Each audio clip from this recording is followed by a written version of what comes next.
Chrysanthemum by Kevin Hankes. The day she was born was the happiest day in her parents' lives. She's perfect, said her mother. Absolutely, said her father. And she was. She was absolutely perfect. Her name must be everything she is, said her mother. Her name must be absolutely perfect, said her father. And it was. Chrysanthemum. Her parents named her Chrysanthemum. Chrysanthemum grew and grew and grew, and when she was old enough to appreciate it, Chrysanthemum loved her name. She loved the way it sounded when her mother woke her up. She loved the way it sounded when her father called her for dinner.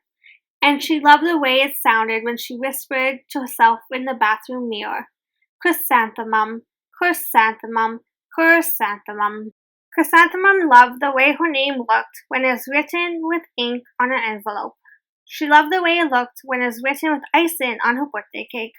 And she loved the way it looked when she wrote it herself with her orange crayon.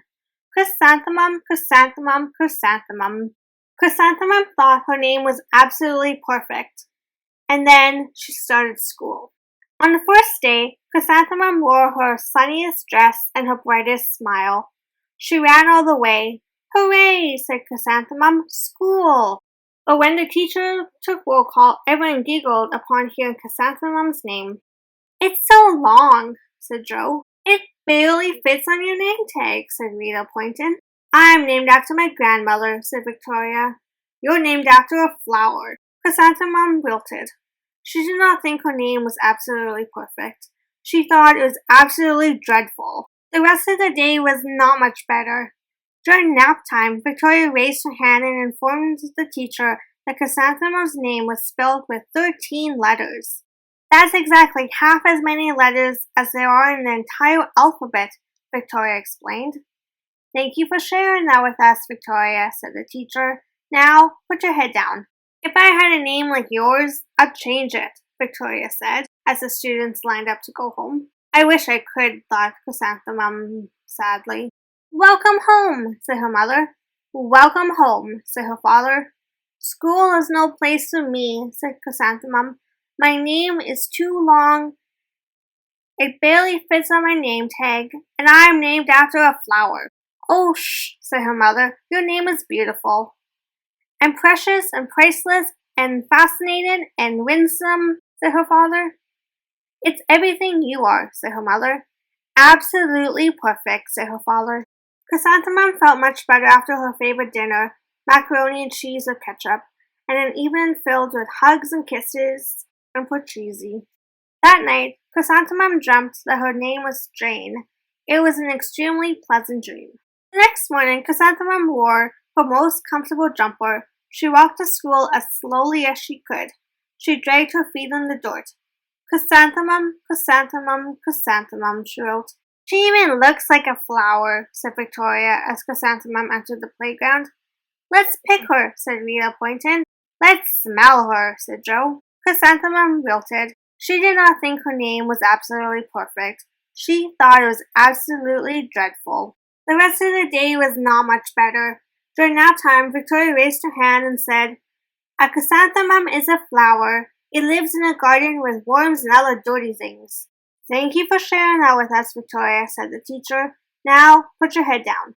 I just cannot believe your name, Victoria said as the students lined up to go home. Neither can I, thought Chrysanthemum sadly. Welcome home, said her mother. Welcome home, said her father.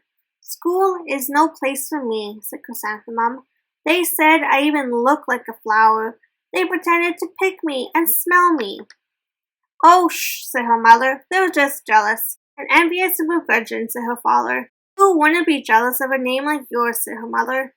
After all, it's absolutely perfect, said her father. Chrysanthemum felt a tiny bit better after her favorite dessert, chocolate cake with buttercream frosting, and another evening filled with hugs, kisses, and porcheesi. That night, Chrysanthemum dreamt that she really was a chrysanthemum. She sprouted leaves and petals. Victoria picked her and plucked the leaves and petals one by one until there was nothing left but a scrawny stem. It was the worst nightmare of Chrysanthemum's life. Chrysanthemum wore her outfit with 7 pockets the next morning. She loaded the pockets with her most prized possessions and her good luck charms. Chrysanthemum took the longest route possible to school. She stopped and stared at each and every flower. Chrysanthemum, chrysanthemum, chrysanthemum, the flowers seemed to say. That morning, the students were introduced to Mrs. Trinkle, the music teacher.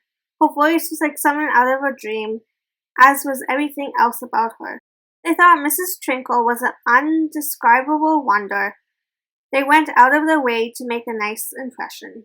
Mrs. Trinkle led the students in scales. Then she assigned rules for the school musical. Victoria was chosen as a dainty fairy queen. Rita was chosen as a butterfly princess. Jo was chosen as the all-important pixie messenger. And Chrysanthemum was chosen as a daisy. Chrysanthemum's a daisy, chrysanthemum's a daisy, Jo, Rita, and Victoria chanted, thinking it was very funny. Chrysanthemum wilted. She did not think her name was absolutely perfect. She thought it was absolutely dreadful. What's so funny? Asked Mrs. Trinkle. Chrysanthemum, was the answer. Her name is so long, said Jo. It barely fits on her name tag, said Rita, pointing. I'm named after my grandmother, said Victoria. She's named after a flower. My name is long, said Mrs. Trinkle. It is? Said Jo. My name would barely fit on a name tag, said Mrs. Trinkle. It would? Said Rita, pointing. And, said Mrs. Trinkle, I'm named after a flower, too. You are? Said Victoria. Yes, said Miss Trinkle. My name is Delphinium. Delphinium Trinkle. And if my baby is a girl, I'm considering Chrysanthemum as a name. I think it's absolutely perfect. Chrysanthemum could barely believe her ears. She blushed. She beamed. She bloomed. Chrysanthemum, chrysanthemum, chrysanthemum. Jo, Rita, and Victoria looked at Chrysanthemum longingly. Call me Marigold, said Jo. I'm Carnation, said Rita, pointing. My name is Lily of the Valley, said Victoria. Chrysanthemum did not think her name was absolutely perfect. She knew it. Overall, the class musical was a huge success. Chrysanthemum was absolutely perfect as a daisy. Victoria made the only mistake. She completely forgot her lines as the fairy queen. Chrysanthemum thought that it was funny, and she giggled throughout the entire dance of the flowers. Eventually, Mrs. Trinkle gave birth to a healthy baby girl, and of course, she named her Chrysanthemum.